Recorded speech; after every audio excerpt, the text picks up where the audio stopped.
February 19th, 1942, Darwin, Northern Territory, Australia. The gentle lapping of the Arafura Sea against the shoreline mingled with the tropical air's damp, earthy scent. A hazy dawn broke over Darwin Harbour, illuminating the silhouettes of anchored ships and the towering, vulnerable oil storage tanks lining the coast. The air was a familiar mix of diesel fuel, sea salt, and the faint aroma of freshly brewed coffee, the scent of a far-flung forward base desperately clinging to normalcy. Flight Lieutenant Robert O'Connell of the Royal Australian Air Force, RAAF, nursed a mug of hot coffee at the RAAF station mess. His face, etched with the strain of an all-night watch, nonetheless held a familiar alertness. The news of successive Allied defeats in Southeast Asia, culminating in the shocking surrender of Singapore just 4 days prior, had hammered morale. Yet, O'Connell, like many Australians, harboured a sense of insulating security. Darwin was remote, a northern outpost protected by the sheer vastness of the ocean. The belief that the war was somewhere else, thousands of miles away, was a comforting, pervasive lie. They'll never get this far. He'd heard that phrase countless times. Out on the water, Captain Embry watched the steady, if slow, process of cargo being unloaded onto the MV British Motorist, a massive oil tanker. The tension was palpable, but complacency was its shadow. Darwin's defences, a handful of anti-aircraft guns and a skeleton crew of new P-40E Warhawk fighters recently scrambled into the area, were thin and critically, completely untested by real combat. Over 10,000 people, most of them military personnel, were concentrated in this small town, living under the delusion that following the strike on Pearl Harbor, Japan was momentarily satiated. But that delusion was about to be obliterated. More than 300 miles to the north, Vice Admiral Chuichi Nagumo, the architect of the devastating Pearl Harbor attack, issued the final preparatory orders. His powerful Kido-Butai carrier strike force, comprising 4 legendary fleet carriers, Akagi, Kaga, Soryu, and Hiryu, along with a formidable screen of destroyers and cruisers, had slipped undetected into its launch position. Nagumo's objective was crystal clear: to completely neutralise Darwin, Australia's critical northern gateway, preventing the Allies from using it as a staging post for a counter-offensive into the soon-to-be-conquered Netherlands East Indies. The plan was a chillingly familiar two-wave assault, totaling 188 aircraft, a mix of heavy Mitsubishi G4M Betty bombers, screaming Aichi D3A Val dive bombers, and the nimble, deadly Mitsubishi A6M Zero fighters. It was a deployment of power that dwarfed the aerial defences of the entire Australian continent. 7:30 a.m. At the RAAF operations room in Darwin, a critical intelligence report from a patrolling US Navy PBY Catalina flying boat was suffering fatal delays. The alert, confirming a large, unidentified formation of enemy aircraft flying south, was sent, but the message did not, or could not, reach the handful of men who could have acted decisively. Australia's embryonic early warning system, hampered by inexperience and a culture of peacetime thinking, was catastrophically paralysed. 8:40 a.m., high above, O'Connell caught sight of what he first dismissed as a large flock of tropical birds, but the sound, a growing, high-pitched mechanical shriek, and the glint of silver metal under the morning sun were no birds. They were aircraft, a vast, terrifying number of aircraft. The first Zero fighters sliced through the sky with unbelievable speed, immediately followed by the dense, resolute formation of the incoming bombers. "Air raid! This is not an exercise! Get to your posts!" The duty officer's frantic shout was instantly drowned by the gathering roar of imminent apocalypse. In the harbour, Captain Embry froze on the deck of his oil tanker. "My God! It's exactly like they told us about Pearl Harbor," he whispered, as the first Val dive bombers tipped their wings and began their terrifying descent, bringing fire and death to a place no Australian had truly believed could be touched. The first stick of bombs hit. The explosion was a deafening, chest-shaking concussion, rocking the entire township. Thick, black smoke erupted from the wharf area, where the American destroyer USS Peary, a recent arrival from the Philippines, had become the primary, immediate target. Panic and sheer terror exploded simultaneously. Japan's largest ever attack on the Australian mainland had begun. 9 a.m., Darwin Harbour, 5 minutes into the attack, the initial shockwave had passed, replaced by a relentless grue. Industrial roar, the combined sound of 188 engines, machine gun fire, anti-aircraft shells bursting high above, and the terrifying shriek of ordnance falling from the sky. This was no skirmish. It was a hammer blow delivered by Vice Admiral Nagumo's elite, battle-hardened aviators, the same pilots who had devastated Pearl Harbor and sunk the British capital ships, the Prince of Wales and the Repulse. The primary target was the harbour, packed with Allied shipping, a logistical bottleneck of the collapsing Southwest Pacific defence.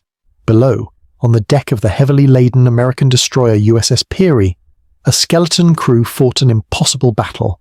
They had managed to get one of their 3-inch anti-aircraft guns firing, spitting futile defiance into the massed Japanese formation. But the ship was caught dead centre. A swarm of Val dive bombers, led by commanders who understood how to exploit maximum vulnerability, plunged towards her. 3 massive bomb hits tore through the ship almost simultaneously, rupturing her main steam line and setting the entire midsection ablaze.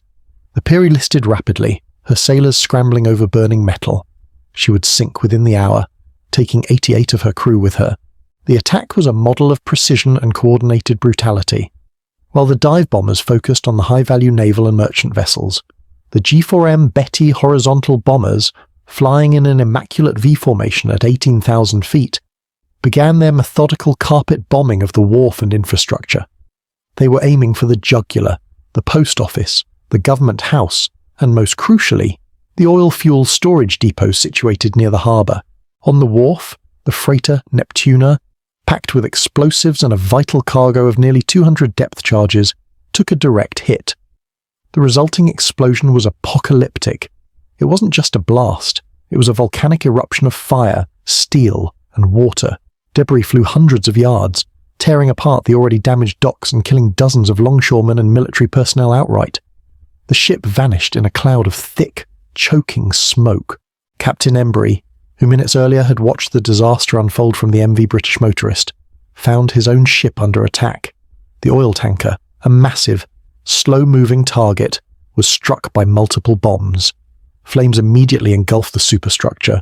Embry ordered the crew to abandon ship as the tanker became a floating inferno, turning the harbour waters into a slick of burning crude. Above the pandemonium, the handful of defending RAAF P-40E Warhawks, just 10 fighters of No. 33 Squadron RAAF, and a few accompanying P-40s from a retreating US Army Air Forces squadron, the 17th Pursuit Squadron, had been caught totally unprepared. They were scrambling to take off, but for some, it was already too late. Flight Lieutenant O'Connell, having reached his grounded Warhawk, watched in despair as his comrades' planes were shredded on the tarmac. He managed to fire his engine and race down the runway under a hail of machine gun fire from the swooping Zero strafers. The Japanese pilots, superior in numbers and aircraft performance, executed textbook ground attacks. The P-40, though rugged, was no match for the faster, more agile Zero at high altitude. Yet, O'Connell and the few American pilots who got airborne, including Lieutenants Robert G. Stryker and Jack G. Perdue, engaged the overwhelming force in a desperate, chaotic frenzy. It was a massacre. Within minutes, 9 of the 10 RAAF P-40s were shot down or severely damaged, their pilots either killed or forced to bail out. O'Connell, caught in a swirling dogfight, managed to pepper a Val dive bomber but was instantly pursued by 3 Zeros.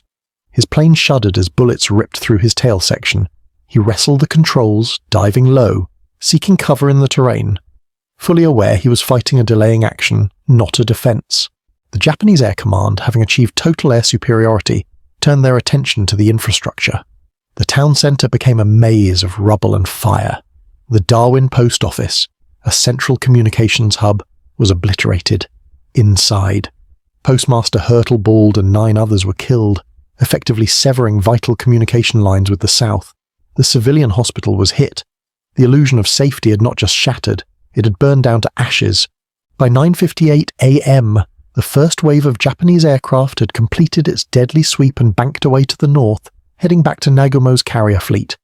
The sound of engines slowly faded, replaced by the crackling roar of immense fires, the moans of the wounded, and the unsettling silence of death.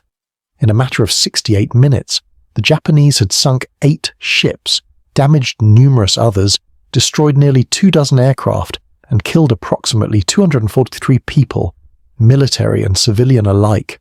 As the smoke cleared slightly, revealing the devastation, the scale of the disaster was stunning.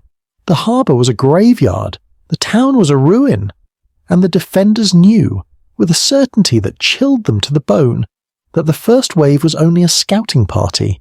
They knew Nagumo's operational procedures. The Japanese would be back. 10:40 a.m. Darwin. 65 minutes after the first wave departed, the brief respite offered only a cruel opportunity to assess the wreckage and drag the wounded to cover. The air remained acrid with the smell of burning oil, scorched wood, and pulverized concrete. Sergeant Major Ken Wilson, a non-commissioned officer with the Australian Army manning a depleted anti-aircraft battery on the outskirts of the town, frantically supervised the reloading of their Bofors gun. The crew was visibly shaken, their uniforms blackened, but a grim resolve had replaced the earlier complacency.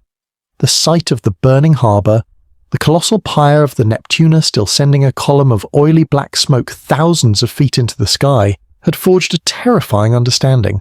This was total war, and it was now on Australian soil. Around the town, chaos still reigned. Hundreds of civilians and military personnel, utterly disorganised, were streaming south, away from the destruction and the certainty of the next attack. This mass desertion, often referred to as the rush, was a testament to the paralysing shock of the Japanese efficiency. The attack was so overwhelming, so unexpected in its scale, that institutional discipline momentarily fractured. Suddenly, the unmistakable, high-pitched hum returned. It was less massive than the first wave, but no less menacing. This time, it was a formation of 54 land-based Japanese bombers, twin-engine G3M Nell and G4M Betty aircraft, flying in from the newly captured Japanese airfields in Ambon and Timor, less than 500 miles away. They were led by Lieutenant Commander Sekonjo, and their target was not the harbour, which was already utterly devastated, but the RAAF airfield and its support infrastructure. Flight Lieutenant O'Connell, who had managed to land his bullet-riddled P-40 Warhawk at the RAAF station, was now on the ground, directing the few remaining men to the slit trenches. He looked up just as the Japanese formation delivered their payload. The bombs hammered the main runway and the apron with brutal effect. Fuel dumps that had survived the first attack erupted into secondary explosions, sending shockwaves through the soil. The remaining handful of Allied aircraft, some Australian Hudson bombers, and several US B-17 flying fortresses that had been grounded for maintenance were systematically reduced to burning, twisted scrap metal.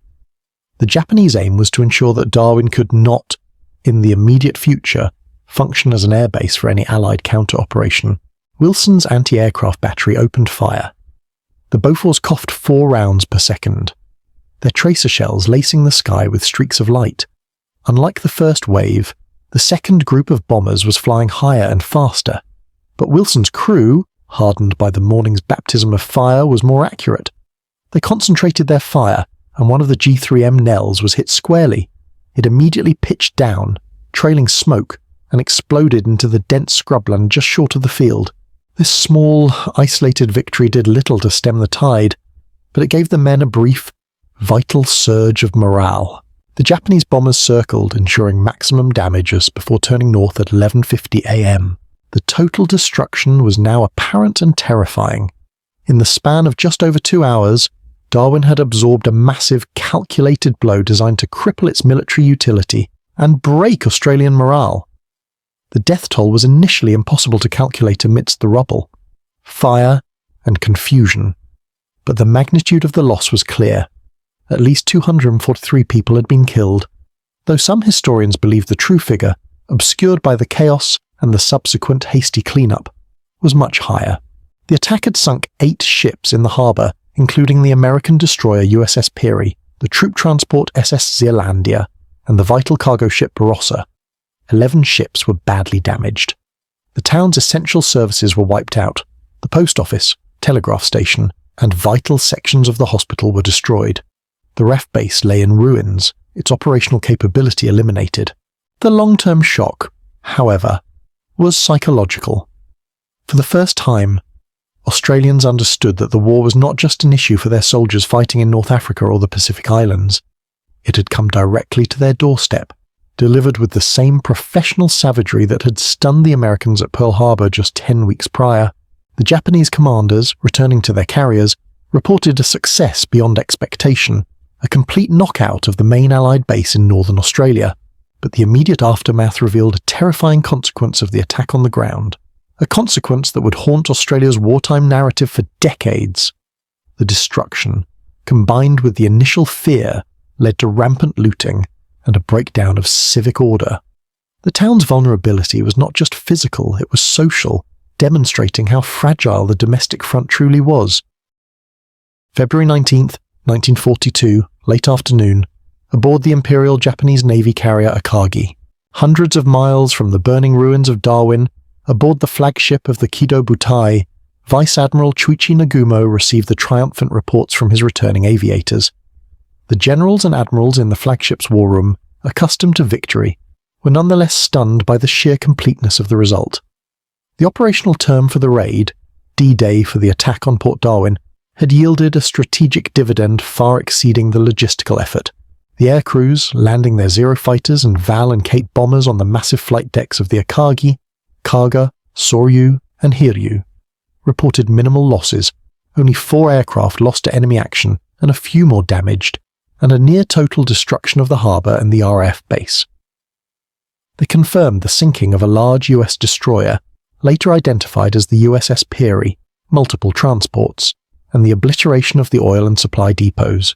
The generals in Tokyo, particularly those in the Imperial General Headquarters, IGH, initially viewed the Northern Territory of Australia as a tertiary objective, a southern flank that needed securing but not conquering. Their immediate focus remained on the quick subjugation of the Dutch East Indies and the establishment of their defensive perimeter in the resource-rich south. The success at Darwin confirmed their operational doctrine: swift, devastating carrier strikes to gain immediate air and naval superiority wherever Allied forces were gathered. The stunning success, reported in glowing terms by Japanese propaganda, immediately fueled strategic debate in Tokyo. For the hardliners, this was proof that the Australians, like the Americans at Pearl Harbor, were soft, unprepared, and structurally weak. Admiral Isoroku Yamamoto, the architect of the carrier strategy, now had conclusive evidence that the Allied logistics chain through Australia was utterly vulnerable. The raids had not just destroyed ships, they had critically disrupted the flow of supplies and reinforcements intended for the struggling Allied forces in Java and Timor. The operation had directly expedited the Japanese conquest of the Dutch East Indies, yet a fundamental strategic divergence remained. While the Imperial Japanese Army, IJA, saw little military value in committing massive ground forces to occupy the vast, arid Australian continent, the Imperial Japanese Navy, IJN, saw the strategic necessity of neutralising Australia as a whole, preventing it from ever becoming the massive staging ground that General MacArthur would soon demand. Darwin, being the primary bottleneck, was the perfect target to neutralise in order to achieve this strategic stalemate. The decision was solidified. The Japanese would not launch a full-scale invasion of Australia, a move deemed too resource-intensive and unnecessary for the immediate war aims. However, they would continue a relentless campaign of aerial bombardment against northern Australia, using Darwin as the chilling example. The goal was to force the withdrawal of Allied forces and pressure the Australian government into a policy of defensive isolation. For the next 20 months, Darwin and other northern towns like Wyndham and Broome would be subjected to nearly 100 more air raids. Back in Darwin, the psychological fallout was profound. The destruction uncovered layers of negligence and miscalculation on the part of the Allied command. Australian authorities, fearing a complete breakdown of morale and a potential panic that could paralyse the war effort, initially downplayed the extent of the damage and the number of casualties, a decision that would lead to decades of secrecy and controversy. The narrative provided to the Australian public was that of a small, minor raid, not the massive, devastating strike it actually was. Sergeant Major Wilson, now coordinating rescue efforts in the rubble of the post office, watched as engineers began the grim work of clearing the remains. The bodies recovered, military and civilian, were a shocking testament to the unpreparedness. He witnessed the shame-faced efforts of the military police to restore order amongst the widespread looting and desertion that followed the second wave. The raid had exposed a truth far more painful than the physical damage. Australia was alone, vulnerable, and totally dependent on itself to survive the onslaught. The illusion of distance had not just shattered, it had been violently consumed by the flames of the Pacific War. The shock registered in Canberra was palpable, forcing an immediate, desperate redirection of Australian forces back from the fight in the Middle East to defend the homeland. February 20th, 1942, Canberra, Australian Capital Territory. The news that reached Australia's wartime capital was incomplete, chaotic, and deliberately sanitised. Yet the underlying truth was inescapable. The Curtin government and the military high command, already reeling from the fall of Singapore and the collapse of the Malay Barrier, faced a catastrophic crisis of confidence. The attack on Darwin was not merely a defeat, it was a profound failure of intelligence, defence planning, and leadership that brought the war to the very heart of the nation's defence perimeter. Prime Minister John Curtin understood the terrifying implications. Darwin had been intended as the key support base for the Allied defence of the Dutch East Indies. Now, it was a smouldering ruin, incapable of receiving the crucial flow of US and Australian supplies. The attack confirmed that the Brisbane Line, the controversial as unstated strategy of abandoning the northern parts of Australia to defend the industrial south, was terrifyingly real to the average Australian. Despite official denials, Curtin's desperate telegrams and cables to Winston Churchill demanding the immediate return of the Australian Imperial Force, AIF, troops fighting in North Africa gained a grim new urgency. The homeland was under direct assault. The strategic consequences were immediate and enduring. The bombing raid served as a chilling precursor to the Battle of the Coral Sea 3 months later, and the grinding campaigns in New Guinea. Japan had proven it could strike at will, forcing the Allies to expend massive resources in rebuilding and reinforcing Australia's northern bases, which had to be hardened against the near certainty of follow-up attacks. For the Japanese High Command, the Darwin raid was a tactical masterpiece that contributed to the rapid success of their campaign across Southeast Asia. They viewed the Australian reaction, the panic, the flight from the city, the immediate military disarray, as confirmation of the enemy's soft underbelly. Vice Admiral Nagumo's fleet, having refueled and rested, would soon move on to strike the Bay of Bengal, continuing their unstoppable momentum across the Pacific and Indian Oceans. In Darwin itself, recovery was slow, brutal, and overshadowed by continued fear. Flight Lieutenant O'Connell and the few surviving RAAF personnel worked tirelessly to clear the destroyed runways, salvage what little equipment remained, and prepare for the inevitable future raids. The official report from the Navy was damning, noting the cowardice and disgraceful conduct of some who had deserted their posts, contributing to the military police's heavy-handed and sometimes brutal attempts to restore order. The deep wound of that day, the failure of command, the cover-up of casualties, and the shame of the desertion created an awkward truth that the Australian government would suppress for decades, feeding into a sense that the nation's military vulnerability had been strategically downplayed. The raids continued until November 1943, but none would match the scale or the shock value of the first, brutal morning of February 19th, 1942. That day, 243 souls were extinguished, 8 ships were sunk, and any remaining illusion of Australian geographical immunity was incinerated. It was Australia's Pearl Harbour, a moment of violent awakening that forever changed the nation's perception of its place in the world and galvanised its commitment to the Pacific War. The scorched earth of Darwin became the indelible front line of the war on the Australian continent. The quiet, isolated northern town had been violently thrust into the global conflict, its citizens paying the ultimate price for the strategic oversight of distant commands. The lesson of Darwin was etched in fire. In modern global warfare, distance is not defence. Thank you for watching. If you found this historical account compelling, please consider subscribing and hitting the notification bell. Remember to comment below with your thoughts on the strategic impact of this often forgotten battle. Stay informed, stay smart, and never stop learning.